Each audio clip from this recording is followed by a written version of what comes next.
economists say the DOGE-led layoffs will have a profound impact on local economies where federal employment is concentrated.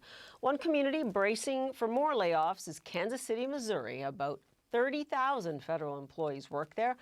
That number accounting for about 2.5% of overall employment in the area. Now, the Internal Revenue Service, the IRS, the Environmental Protection Agency, that's the EPA, and the Department of Veteran Affairs and some of the federal agencies with a regional, or just some of the few federal agencies that have a regional presence there. Quinton Lucas is the mayor of Kansas City, Missouri, and he joins me now. It is good to see you, Mayor Q, as we realize that's how you're known in your city. I mean, listen, these have got to be tough times there. What has been the effect on your city and obviously specifically the residents? Because you know the narrative that's out there, that people will find other jobs in these communities and that this will not be a burden on places like Kansas City long term. So these are people who, in many cases, most cases, have dedicated careers to the federal government. These aren't folks that are all just a bunch of, with respect to 22-year-olds, these aren't folks that are either fresh out of school or just starting. These are people who said that I'm going to make financial sacrifices to work for our nation's government, to do important work like making sure we're drinking clean water, making sure that we have safe bridges, and frankly, making sure that the bureaucracy that is the IRS actually answers calls from us, does processing that's necessary. And so while their jobs aren't always the most fun, this is the sort of thing that has a real impact. And when you talk about the effects it's having on Kansas Cityans, there are several. First, I was talking to a federal worker today from the Bureau of Prisons, by the way, who said this is having such a morale impact on the work that we do.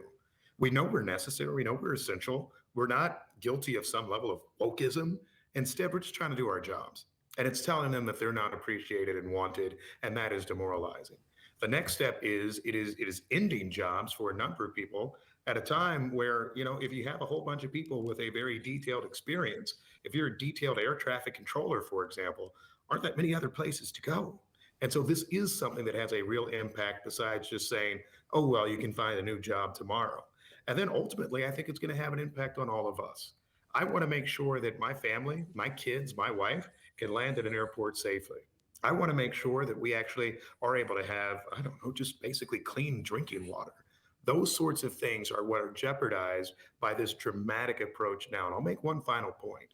Yeah, fundamentally, I don't think anybody's against auditing and efficiency.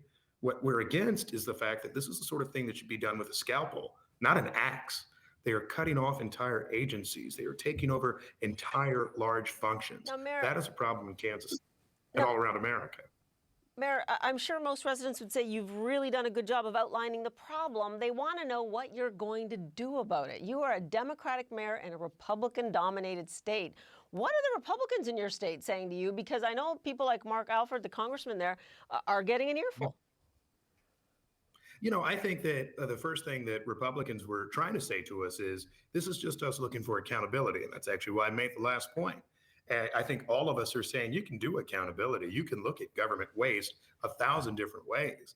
What you need to do, though, is make sure that you're being responsible with the steps you're taking.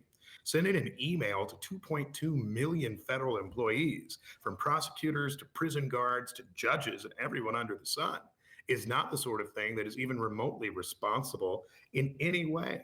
And I think what you are seeing in a place like Missouri, where Donald Trump won by 18 points, yet people are filling up a Republican congressman's town hall, is it basically people are saying, please be smart with it.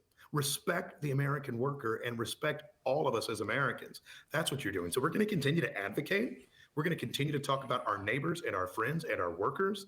And more than anything, we're going to hope that common sense ultimately can prevail. In terms of really making this point, though, not just to DOGE, but to Capitol Hill, you know that there is a budget out there right now. Some people are talking about cuts even to things like Medicaid. But also there are other federal grants, other federal transfers that are under threat here. What do you think the budget of your office, Kansas City, will look like if a lot of this federal money just gets stalled? I mean, here's the thing. Our federal money that comes here does things like helps us get illegal guns off the streets, working with the ATF. It allows us to build 9 bridges that are crumbling. So the real impact isn't that, we lose one extra poetry professor, with the greatest respect to them. It's that our bridges are unsafe and getting closed down. It's that our transportation system isn't functioning in a way that can help people get to jobs and to work.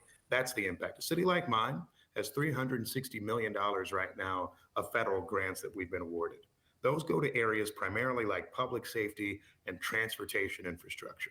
It isn't wild-eyed stuff. It isn't radical ideas. It's making sure we have roads, interstates, bridges, and airport that work. And if you multiply this across America, these are the funds that are getting cut right now, not funds for things that are irresponsible or reckless. Instead, things that are going to impact the safety of Americans in every community. Mayor Quinton Lucas, Mayor Q, the mayor of Kansas City. We will leave it there for now, but again, we'd love to continue to check in with you just as we see how the Doge fallout continues in America. Appreciate your time.